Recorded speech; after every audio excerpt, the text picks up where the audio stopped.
എന്താ ഇവിടെ പ്രശ്നം? ചേട്ടന് എത്ര പടം പൊട്ടിയിട്ടും പടം കിട്ടുന്നുണ്ട്. പടക്കം സ്റ്റാർ എന്നാണ് വിശേഷിപ്പിക്കുന്നത്. പടക്കം സ്റ്റാർ എന്നാണ് വിശേഷിപ്പിക്കുന്നത്. അതിന്റെ സ്പെഷ്യലിസ്റ്റ് ആണ് മച്ചാൻ. വഴിപാടാണല്ലേ. ചേട്ടന് ഏത് നല്ല തിരക്കഥയാണ് എഴുതിയേക്കണേന്ന് പറ. പൊട്ടിയ പടം പറ. നിനക്ക് കലാപരമായിട്ടുള്ള കഴിവുണ്ടോ? നിന്നെ 4 പേര് അറിയുമോടാ നാറി. പടക്കങ്ങൾ എന്നും എന്റെ ഒരു വീക്ക്നെസ് ആയിരുന്നു. കമന്റ്സിൽ വരുന്നത് കള്ളപ്പണം വെളുപ്പിക്കൽ സ്റ്റാർ എന്നൊക്കെയാ. പിന്നെ മോനൊരു കൂട്ടം ഞാൻ കൊണ്ടുവന്നിട്ടുണ്ട്. എന്താണെന്നറിയാവോ? നീ തോറ്റുപോയി എന്റെ മുന്നിൽ. ഇല്ലില്ല, തോറ്റുപോയില്ല ചേട്ടാ. എടാ സ്റ്റുഡിയോ കള്ളപ്പണം വെളുപ്പിക്കൽ സ്റ്റാർ എന്നൊക്കെയാ. താഴെ ഇടുന്ന കമന്റ് വെച്ചിട്ടാണോ നീ പറയാ കള്ളപ്പടം പഠിപ്പിക്കുന്ന കാര്യം? എന്റെ ഈ അന്ന സത്യം ഞാനങ്ങനെ ചെയ്തിട്ടില്ല. നിനക്ക് എന്ത് അടിസ്ഥാനം ഉണ്ട് അതിന് പറയാൻ? എന്ത് പ്രൂഫ് ഉണ്ട് നീ പറയുന്നതിന്? നീ താഴെ യൂട്യൂബിൽ കമന്റ് ഇടുന്ന ആൾക്കാരെ കാണാൻ പറഞ്ഞിട്ടല്ലേ? നിനക്ക് എന്തെന്ന് അറിയാമോ ഇതിനെ കുറിച്ച്, സിനിമയെ കുറിച്ച്? അപ്പൊ മിണ്ടരുത്. കിട്ടേണ്ടതൊക്കെ കിട്ടിയല്ലോ, സമാധാനമായല്ലോ. ആവശ്യമില്ലാത്ത ചൊറിയ എന്താ ഇങ്ങനെ? നിനക്ക് ഈ പ്രൊഡ്യൂസർമാർക്ക് ഇവിടെ ഇരിക്കുന്നവർക്കും ഇല്ലാത്ത വേദന എന്താണ് നിനക്ക്? എനിക്ക് മനസ്സിലാവുന്നത്. ഞങ്ങൾ എത്ര പ്രൊമോട്ട് ചെയ്യാലോ അപ്പൊ കേറൂ. നിങ്ങളോ? ഞങ്ങള് മീഡിയ ടീം. നിങ്ങൾ കാരണം എത്ര പടം എന്റെ ഓടി?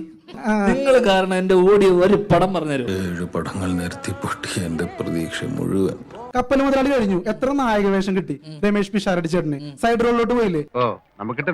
പക്ഷെ ചേട്ടന് എത്ര പടം പൊട്ടിയിട്ടും പടം കിട്ടുന്നുണ്ട്. നിനക്ക് വരെ പണിയൊന്നും ചേട്ടാ. എത്ര കിട്ടിയിട്ട് നീ എന്താ പഠിക്കാത്തേ? ധൈര്യമില്ലാത്തൊരു പിന്മാറുന്ന വെച്ചിട്ട് ഞാൻ പിന്മാറില്ല. ഞാൻ സിനിമയെ എങ്ങനെയാണ് കാണേണ്ടത്, ഞാൻ ജീവിതത്തെ എങ്ങനെ കാണണം, നീ എനിക്ക് പഠിപ്പിച്ചു തരണം. അല്ലല്ല, സിനിമയെ കുറിച്ച് നീ എന്റെ കാഴ്ചപ്പാടും ഞാൻ എങ്ങനെ സിനിമയെ അപ്രോച്ച് ചെയ്യുന്നുള്ളത് നീ എന്തിനാ എനിക്ക് പറഞ്ഞു തരുന്നത്? നിലവാരമുള്ള നല്ല സിനിമ ചെയ്യണം ആഗ്രഹത്തോട് തന്നെയാണ് മലയാള സിനിമയിൽ വന്നത്. അയ്യോ, എന്നിട്ട് എന്ത് പറ്റി? എടാ എന്തുകൊണ്ടാണ് എനിക്ക് ഇത്ര സിനിമ എന്നറിയാമോ? ഇന്നിനി വയ്യ, നാളെ വന്നും ബാക്കി വാങ്ങിച്ചോളാം. ഇങ്ങ വാ പറയട്ടെ. ആൾക്കാരെ വെറുപ്പിക്കാതിരിക്കുക. വെറുപ്പിക്കുന്ന ചോദ്യങ്ങൾ ചോദിച്ചു കഴിഞ്ഞാൽ സിനിമ ഉണ്ടാവും. മനസ്സിലായോ? സിനിമയിൽ വേണ്ടത് വെറുപ്പിക്കരുത്. കൊറിയറുണ്ട്, വന്ന് ഒപ്പിട്ട് മേടിച്ചോ.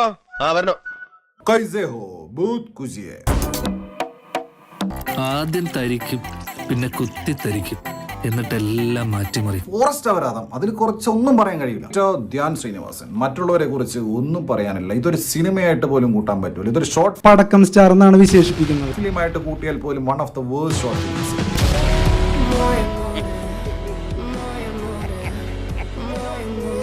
സാറിനെ പേടിക്കുന്നത്? സാറിനെ വളർത്തി വലുതാക്കിയ മലയാളികളല്ലേ അവിടെ വെയിറ്റ് ചെയ്യണത്? എന്നെ വളർത്തി വലുതാക്കന്മാര് എന്നെ കൂവാനവിടെ കാത്തിക്കാണ്. എങ്കിൽ ഞാൻ പോട്ടെ. അണിനിലാത്തിരിയിട്ട മണിവിളക്കായി വനം അഴകോടെ മിന്നി